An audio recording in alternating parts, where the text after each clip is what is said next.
Hello students, स्वागत है आपका मेरे यूट्यूब चैनल और आज के नए लेक्चर जो कि होगा मैटर इन अवर सराउंडिंग्स का दूसरा लेक्चर। हम पहले तीसरा लेक्चर।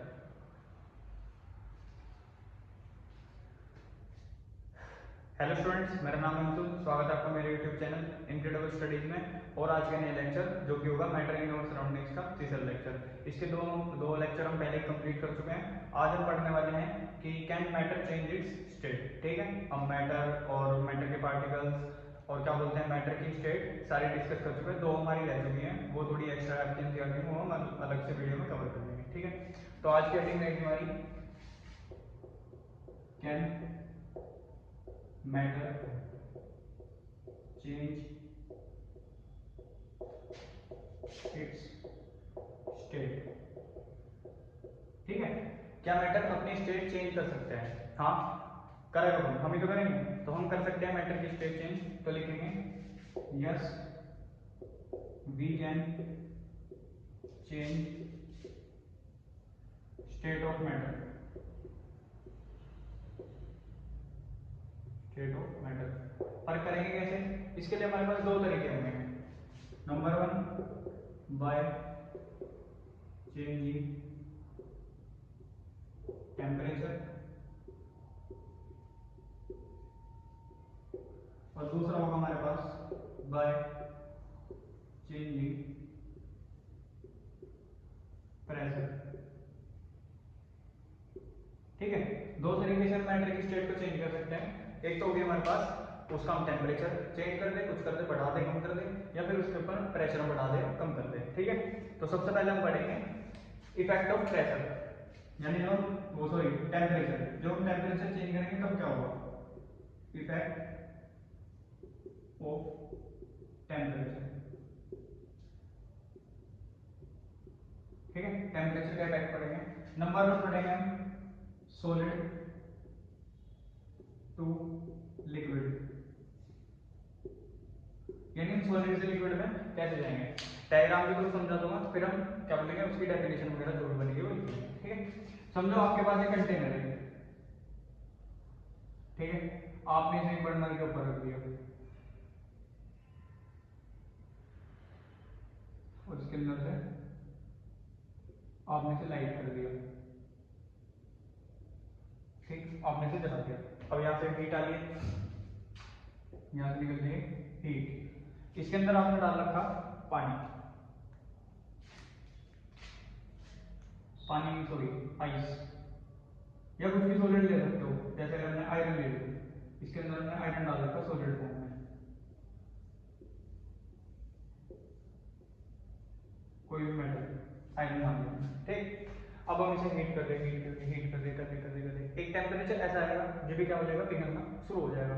हमने देखा था कि जो सॉलिड होगा उसके अंदर जो पार्टिकल्स होंगे वो बहुत पास पास होंगे, यानी उनके बीच में जो इंटरमोलिकुलर फोर्स ऑफ अट्रैक्शन होगा वो बहुत ज्यादा होगा। तो हीट करने की वजह से क्या होगा, ये पार्टिकल्स क्या होंगे, वाइब्रेट होना शुरू होंगे, यानी हिलने शुरू होंगे, धीरे धीरे धीरे धीरे वाइब्रेट होना शुरू होंगे। तो नंबर वन इन्होंने क्या करा, वाइब्रेशन। अब वाइब्रेशन करने की वजह से मैंने आपको दो एनर्जी बताई थी, एक होगी पोटेंशियल एनर्जी, एक होगी काइनेटिक एनर्जी। अब आपको बता दो पोटेंशियल और काइनेटिक में अंतर क्या है। समझो हमारे पास एक आंसर है। ठीक है, अब ये रुका हुआ है तो इसके पास पोटेंशियल एनर्जी है। जैसे ही मैं इसे छोड़ दूंगा, जैसे ही मैं इसे छोड़ दूंगा तो वो पोटेंशियल एनर्जी काइनेटिक एनर्जी में चेंज हो जाएगी। ठीक है, तो वही सेम काइनेटिक एनर्जी आएगी जब भी कोई ऑब्जेक्ट हिलेगा, मूव करेगा, तो उसके अंदर काइनेटिक एनर्जी होगी। जब भी कोई ऑब्जेक्ट रुका हुआ होगा तो उसके अंदर क्या होगी, पोटेंशियल एनर्जी होगी। तो यहाँ पे जो पार्टिकल्स हैं वो भी रुके हुए एक जगह एक साथ, तो इनके अंदर कौन सी एनर्जी है, पोटेंशियल एनर्जी। लेकिन जब हम इसे हीट दे रहे हैं तो इसके जो पार्टिकल्स हैं उन्होंने हिलना, वाइब्रेट करना शुरू कर दिया। अब हिल रहे हैं, वाइब्रेट कर रहे हैं, तो इसके अंदर कौन सी एनर्जी आ जाएगी, काइनेटिक एनर्जी आ जाएगी। और इनके अंदर काइनेटिक एनर्जी बढ़ने की वजह से ये क्या होंगे, मूव करना शुरू करेंगे। अब जो हम इसे हीट दे रहे हैं, नीचे से हीट दे रहे हैं, वो हीट क्या करेगी, जो पार्टिकल्स पार्टिकल के बीच में इंटरमोलिकुलर फोर्स ऑफ अट्रैक्शन होगा, इंटरमोलिकुलर फोर्स ऑफ अट्रैक्शन होगा, उसे ओवरकम कर देगा। कहने का मतलब उसे लूज कर देगा। और लूज करने की वजह से जो पार्टिकल्स होंगे वो दूर दूर चले जाएंगे। ठीक है, लूज करने की वजह से जो पार्टिकल होंगे वो थोड़े दूर दूर चले जाएंगे और इनके बीच का इंटरमोलिकुलर फोर्स ऑफ अट्रैक्शन क्या हो जाएगा, कम हो जाएगा, जिसकी वजह से सॉलिड किस में चेंज हो जाएगा, लिक्विड में। क्लियर? एक बार लिख लेंगे फिर दोबारा से समझ लेंगे। तो लिखेंगे सॉलिड से लिक्विड में कैसे गए, when we heat a solid by increasing its temperature,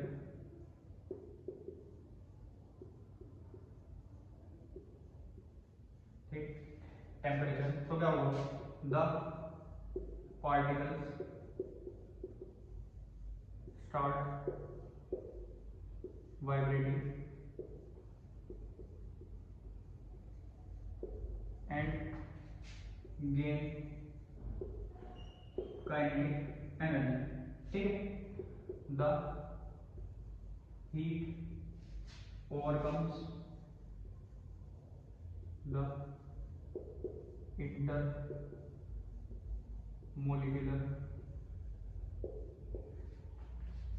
forces of attraction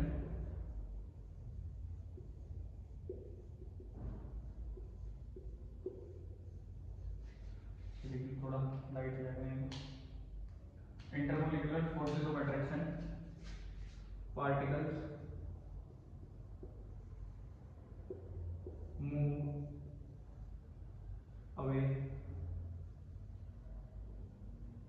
from each other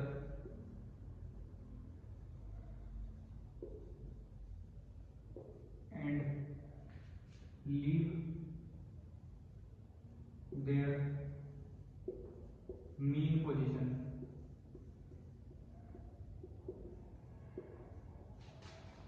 and convert into liquids, ठीक है।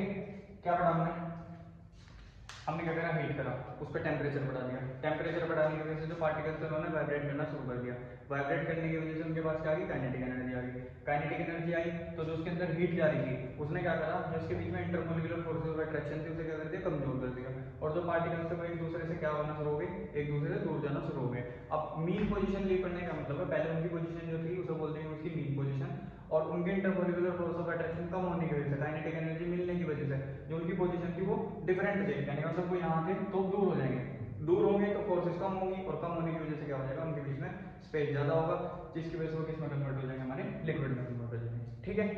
चलो अब एक स्टार पॉइंट लगा दो, the temperature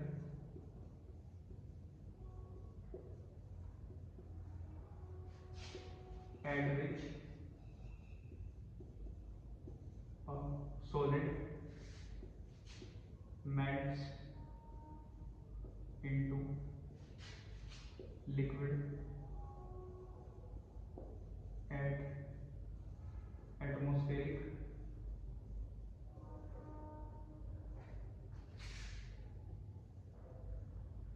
pressure is its melting point,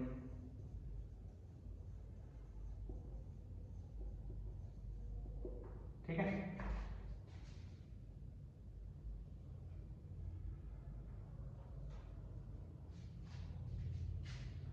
The process of melting is known as fusion। चलो इस point को समझ लेंगे, ठीक। देखो अभी हमने सॉलिड से लिक्विड तो बना दिया, काइनेटिक एनर्जी मिली, इंटरमोलिकुलर फोर्स ऑफ अट्रैक्शन कम हुआ जिसकी वजह से वो पार्टिकल दूर दूर गए, और दूर दूर जाने की वजह से क्या हुआ, उनका सॉलिड से किसमें चेंज हो गए, लिक्विड में चेंज हो गए। लेकिन जब एक सॉलिड किसी टेम्परेचर पर मेल्ट हो जाएगा, जब एक सॉलिड किसी टेम्परेचर पे मेल्ट हो जाएगा एट एटमॉस्फेरिक प्रेशर, यानी नॉर्मल कंडीशन में जितना प्रेशर लग रहा है उसे बोल देंगे हम एटमॉस्फेरिक प्रेशर, तो उस टाइम पे जिस पॉइंट पे जाकर वो मेल्ट होगा उसे हम बोल देंगे उसका मेल्टिंग पॉइंट। समझो आपने एक लोहे की रोड पकड़ रखी और उसे आप हीट करे जा रहे, थोड़ी देर में क्या हुआ, वो लोहा जो था वो पिघल के, वो सॉरी क्या बोलते हैं, लोहा जो सॉलिड था वो पिघलना शुरू हो गया धीरे धीरे, ठीक है। प्लास्टिक ले लो, लोहा तो पिघला नहीं, आपने प्लास्टिक ली, आपने आग जलाई, प्लास्टिक के ऊपर लगाया, वो पिघल के टपकने लगी, तो जिस पॉइंट पे वो पिघल के टपकने लगी होगी वो उसका क्या हो जाएगा, मेल्टिंग पॉइंट हो जाएगा। तो सॉलिड जब किसी टेम्परेचर पे पिघलना शुरू हो जाएगा उस टाइम पे उसे हम क्या बोल देंगे, उसका मेल्टिंग पॉइंट। और इस मेल्टिंग के प्रोसेस को हम क्या बोल देंगे, फ्यूजन बोल देंगे। ठीक है, तो ये था आपका, हम जब क्या बोलेंगे सॉलिड से लिक्विड जाएंगे, तो आप इसे एक बार नोट कर लो।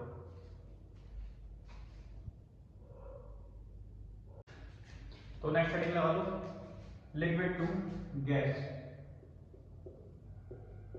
Liquid to gas. ठीक है, डायग्राम भी हम समझ लेंगे और उसके बाद नोट कर लेंगे। ठीक है, चलो फिर वही कंटेनर है हमारे पास एक, जो हमने हीट करा,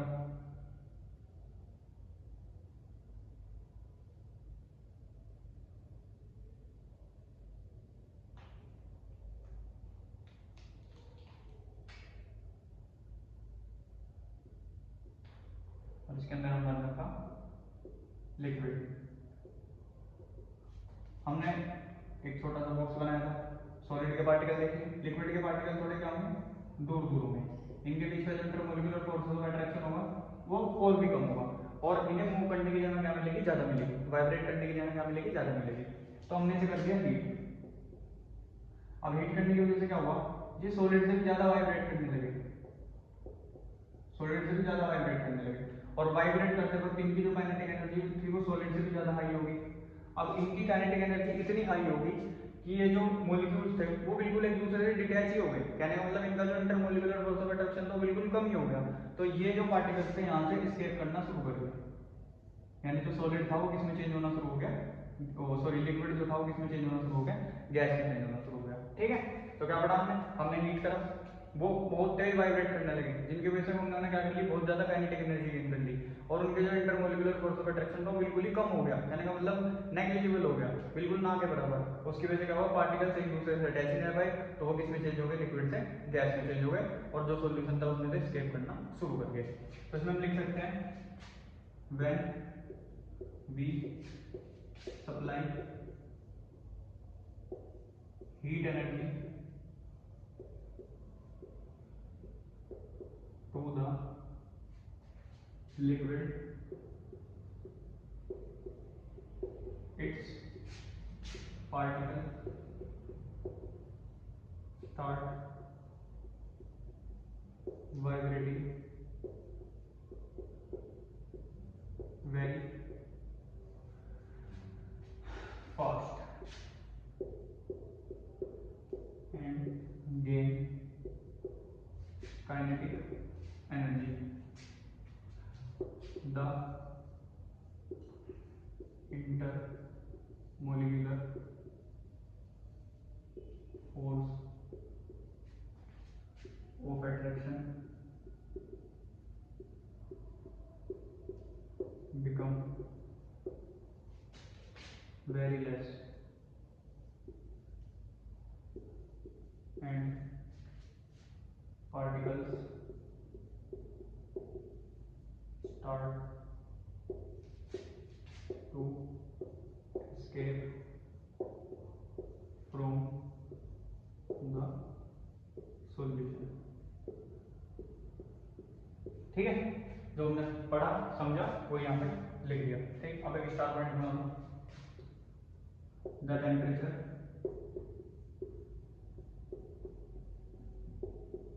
at which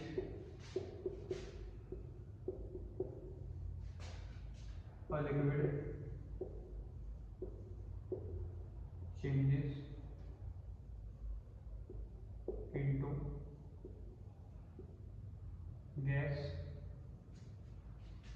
at atmospheric pressure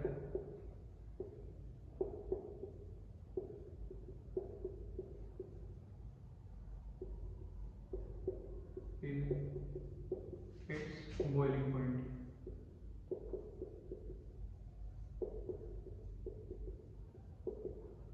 चलो जी, जैसे हमने सॉलिड में लिखा था कि एक ऐसा पॉइंट जब सॉलिड मेल्ट होकर लिक्विड बनना शुरू हो जाएगा वो उसका मेल्टिंग पॉइंट होगा। तो ऐसे सेम टू सेम ऐसा टेम्परेचर जब लिक्विड चेंज होना किसमें शुरू हो जाएगा, आपके गैस में चेंज होना शुरू हो जाएगा, तो उसका हम बोल देंगे उसे बॉइलिंग पॉइंट। और ध्यान रखना, स्टार पॉइंट में लिख देना, boiling is an bulk phenomena, bulk phenomena. कहने का मतलब एक साथ बहुत सारे पार्टिकल्स सॉल्यूशन में से स्केप करना शुरू कर देंगे, तो इसलिए वजह से इसी वजह से इनको बोलते हैं बल्क फिनोमेना। ठीक है, एक बार आप इसे नोट कर दो। नेक्स्ट हेडिंग लगा लो, गैस टू लिक्विड। ठीक है, अब गैस से लिक्विड बनाएंगे। बहुत ईजी है तरीका समझना। जैसे मम्मी सब्जी बनाती है, ठीक, तो मम्मी क्या करती है, सब्जी बनाने के बाद गैस बंद कर देगी और उसे ऊपर से ढक देगी। ठीक, या फिर हमने पानी गर्म करा, दूध गर्म करा, उसे हम ढक देंगे गर्म करने के बाद। जब आप उसे बाद में जाकर उठाओगे तो जो वो ढक्कन होगा उसके ऊपर बहुत सारा पानी आ जाएगा। वो कहाँ से आया, कभी सोचा होगा? तो वो यही चीज है, कौन सा, गैस से लिक्विड बनने वाला। ठीक है, एक बार हम इसे लिख लेंगे, उसके बाद समझेंगे। ठीक, चलो, when we change a gas to liquid, gas को वेपर भी बोल सकते हो, वेपर। ठीक, अब गैस या vapour to liquid by lowering, यानी कम करना, its temperature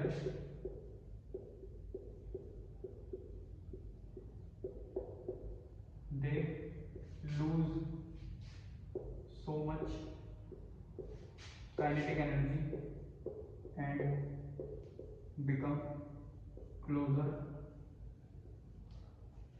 to each other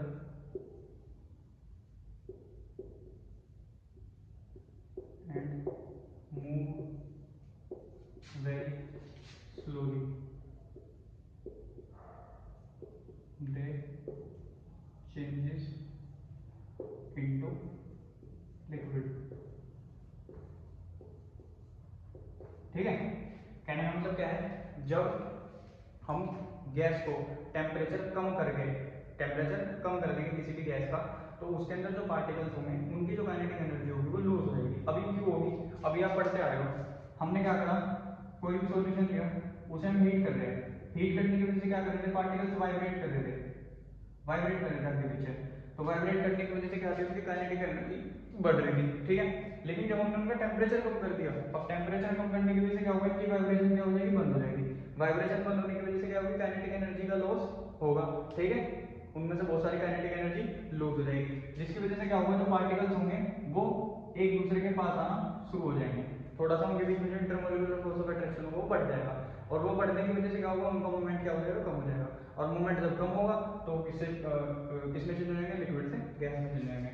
समझो, हमने क्या करा, यहाँ से बहुत सारे पेपर उड़ा दिए, यहाँ से टेम्परेचर नीचे से दे गया और ऊपर से ढक दिया, और हमने जो हीट की सप्लाई थी वो नीचे से क्या कर दी, काट दी। अब ये जो पेपर थे यहाँ इसमें ढक्कन में ऊपर आके इकट्ठा हुए, क्योंकि इनके पास काइनेटिक एनर्जी थी बहुत सारी, पार्टिकल्स सॉल्यूशन में से एस्केप करना शुरू कर गए थे। लेकिन हमने क्या कर दी, इनकी हीट की जो सप्लाई थी वो काट दी। अब यहाँ टेम्परेचर क्या हो गया, डाउन हो गया। टेम्परेचर डाउन होने की वजह से जो इनकी काइनेटिक एनर्जी थी वो क्या होगी, बहुत सारी लूज होगी, इनमें से बाहर निकलना शुरू होगी। अब बाहर निकलने की वजह से क्या हुआ, इन पार्टिकल्स का जो वाइब्रेशन था वो बंद हो गया, वाइब्रेशन बंद हुआ तो काइनेटिक एनर्जी बंद होगी, और इन्होंने एनर्जी बहुत सारी लूज कर दी, जिसकी वजह से ये जो वेपर होंगे वापस कहाँ आना शुरू हो जाएंगे, लिक्विड में, इनके जो पार्टिकल्स होंगे। ठीक है, तो तभी आप जब ढक्कन उठाते हो तो उसके ऊपर बहुत सारा लिक्विड मिलता है ना, वो वेपर से लिक्विड में चेंज हुआ है, क्योंकि आपने गैस बंद कर दी थी, उसकी टेम्परेचर की सप्लाई काट दी थी। ठीक है, चलो इसकी हम एक और वो लिख सकते हैं डेफिनेशन, या फिर याद रख लेना, स्टार पॉइंट लिख लेना, the process of changing gas into liquid is known as condensation।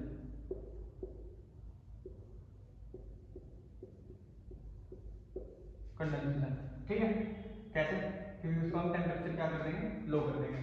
और एक और स्टार्ट में याद रख सकते हो, condensation is reverse of boiling, यानी बॉइलिंग का ठीक उल्टा होगा आपका कंडेंसेशन। बॉइलिंग में हम क्या करेंगे, टेम्परेचर बढ़ाएंगे, लिक्विड से वेपर बनाएंगे। और कंडेंसेशन के अंदर हम क्या करेंगे, टेम्परेचर बिल्कुल ही कम कर देंगे और जो गैस वेपर बनी थी उसे हम किस में चेंज कर देंगे, वापस लिक्विड में चेंज कर देंगे। हिसाब नेक्स्ट बना लो fourth heading, liquid to solid, liquid to solid. ये तो आप कई बार कर चुके हैं, जो भी आप पढ़ाई कर रहे हो उसे बस अपने रियल लाइफ एग्जांपल्स के साथ रिलेट करके चलो, बहुत आसान लगेगी। तो हमारे पास क्या है, लिक्विड टू सॉलिड कर चुके हो आप, क्या वो लेंगे ना, आइस ट्रे लेंगे, उसके अंदर पानी डाल देंगे, फिर उसे फ्रिज में रख देंगे और 1 घंटे सॉरी 1 दिन बाद निकाल देंगे, तो हमें कैसे मिलेगा, जमा मिलेगा पानी। तो क्या करा अपना, लिक्विड से सॉलिड ही तो बना है, ठीक। तो क्या लिखेंगे इसमें, changing of liquid to solid is known as freezing, ठीक है। इसका मतलब है नोन एज, ठीक। यानी जब हम किसी लिक्विड को ठंडा करेंगे और क्या बोलेंगे, लिक्विड से सॉलिड बनाएंगे, तो उसे हम क्या बोलेंगे, फ्रीजिंग बोल देंगे। अब इसके अंदर आपको लिखने की जरूरत नहीं है, इसमें जैसा आप गैस से लिक्विड में कर रहे थे सेम टू सेम इसमें वैसा ही होगा, बस आप इसमें टेम्परेचर बहुत ज़्यादा डाउन कर दोगे, जिसकी वजह से जो पार्टिकल्स होंगे उनकी काइनेटिक एनर्जी बिल्कुल ही खत्म हो जाएगी, जिसकी वजह से बहुत पास आना शुरू हो जाएंगे और उनका इंटरमोलिकुलर फोर्स ऑफ अट्रैक्शन बहुत ज़्यादा बढ़ जाएगा, ठीक है। तो उसकी वजह से क्या बन जाएंगे, लिक्विड से सॉलिड बन जाएंगे। अब आपको कुछ कुछ स्टार पॉइंट याद रखने हैं, एक तो इसका क्या बोलेंगे, freezing is reverse of melting, यानी मेल्टिंग का बिल्कुल उल्टा होगा क्या, फ्रीजिंग। जैसे हम मेल्टिंग में लगा रहे थे, टेम्परेचर बढ़ा रहे थे, काइनेटिक एनर्जी बढ़ा रहे थे, इंटरमोलिकुलर फोर्स ऑफ अट्रैक्शन कम कर रहे थे और उसे लिक्विड में चेंज कर रहे थे। फ्रीजिंग में बिल्कुल उसका उल्टा करेंगे, इसमें क्या करेंगे, टेम्परेचर बिल्कुल ही डाउन कर देंगे, इंटरमोलिकुलर फोर्स ऑफ अट्रैक्शन बहुत ज्यादा बढ़ जाएगा और काइनेटिक एनर्जी बिल्कुल ही कम हो जाएगी पार्टिकल्स की, कि वो इतने पास आ जाएंगे कि वो लिक्विड से किसमें चेंज हो जाएंगे, सॉलिड में चेंज हो जाएंगे, ठीक है। चलो अब एक स्टार पॉइंट लेंगे इससे, ठीक। जब हम जैसे आपने कपूर जलाया होगा, ठीक है, तो कपूर जब आप जलाओगे वो डायरेक्ट सॉलिड से किसमें चेंज हो जाएगा, गैस में चेंज हो जाएगा, उसमें कोई लिक्विड स्टेट नहीं आती, सीधा सॉलिड से किसमें चेंज हो जाएगा, गैस में। तो उस प्रोसेस को हम बोल देंगे the process of changing solid into gas is sublimation, sublimation बहुत इंपॉर्टेंट है, याद रखना, अंडरलाइन कर रहा हूं मैं, चलिए क्वेश्चन पूछा जाएगा सब्लिमेशन, व्हाट इज सब्लिमेशन, ठीक है। चलो इसके अंदर द प्रोसेस ऑफ चेंजिंग, अब गैस को किसमें करेंगे, सॉलिड में, gas into solid is deposition, deposition. ये बहुत सारी आपकी मेटल्स की रिफाइनिंग वगैरह में यूज होता है, ठीक। उसमें हम क्या बोलेंगे, डायरेक्ट गैस से क्या बना लेंगे, सॉलिड बना लेंगे, लेकिन ये आपके लिए इंपॉर्टेंट नहीं है, आपकी बुक में या फिर आपके स्कूल में भी पढ़ा सकते हैं, इसे भी सब्लिमेशन ही बोल देंगे, ठीक है। तो आपको कंफ्यूज नहीं होना, अगर वहाँ सब्लिमेशन बोल रहे हैं तो कोई दिक्कत नहीं है, मैं एक बार सिलेक्ट करके लिख दूँ, सब्लिमेशन इसे भी बोल देंगे सब्लिमेशन। और अगर वही बताया डिपोजिशन तो कोई दिक्कत नहीं है, सब्लिमेशन तो आपको बताइए जब हम सॉलिड से गैस में जाएंगे, ठीक। और अगर वैसे बताया जो सॉलिड से गैस में या फिर गैस से सॉलिड में जाएंगे तो क्या होगा, सब्लिमेशन, या फिर इसे हम क्या बोल देंगे, डिपोजिशन। लेकिन उसे सब्लिमेशन ही बोलना है, जब हम सॉलिड से किस में जा रहे हैं, गैस में जा रहे हैं, उसे बोल देंगे हम सब्लिमेशन, ठीक है। ध्यान रखना है बात का, लिख लो आगे बात।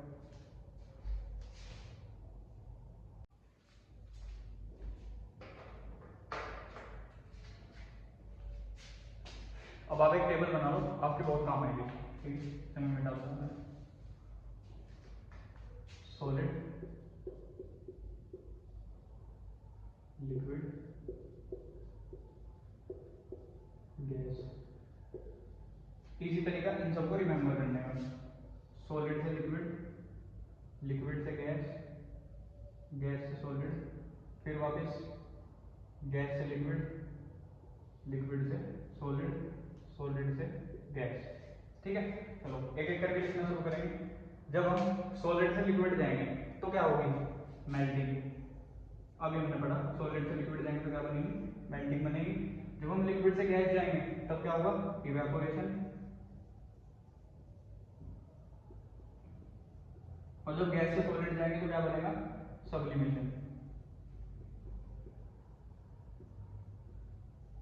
चलो अब सॉलिड से गैस आएंगे, जब सॉलिड से गैस आते या तो उसे सब्लिमेशन बोलते थे या फिर दूसरा नाम क्या लिखा था हमने, डिपोजिशन। ठीक है, डिपोजिशन। और गैस से जब वापस लिक्विड आएंगे तो उसे क्या बोल देंगे, कंडेंसेशन। और जब हम लिक्विड से सॉलिड जाएंगे तो उसे हम क्या बोल देंगे, फ्रीजिंग।